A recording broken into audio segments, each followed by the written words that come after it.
Avoidants don't slip away, they study you, then silence you. That discard wasn't random, it was a power play disguised as peace. Let's stop pretending the discard was an accident. It was timing. It wasn't miscommunication, it was strategy. Avoidants don't disappear, they calculate their exit.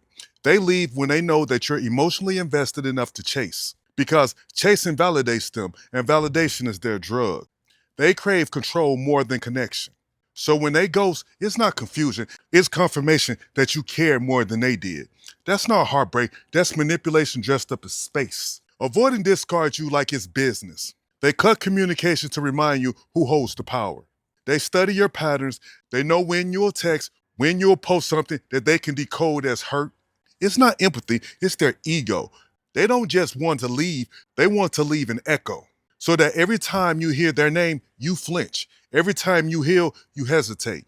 Because confusion is their currency. They invest chaos and profit off your reaction.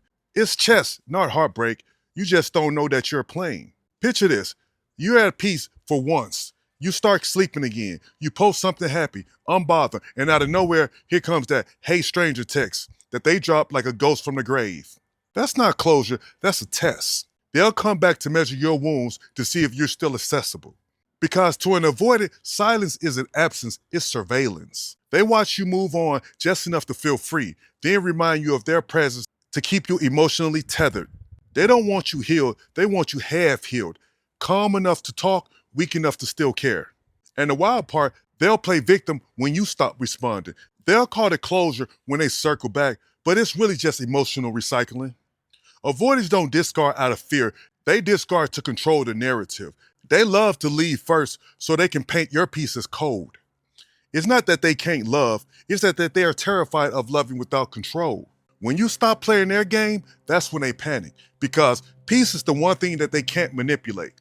The discard wasn't your ending, it was their reveal. They showed you what emotional bankruptcy looked like dressed in confidence. So stop asking why they left. Ask why you stayed when the silence started speaking louder than their love. Avoidants don't lose people, they lose access. And once you stop chasing, they lose control. That's when the real power shifts from obsession to observation, from begging to boundaries. And that's the day you stop being the lesson and become the closure. If you're completely done decoding avoidant behavior and ready to get your peace back, grab my ebook, Surviving Avoidant Attachment.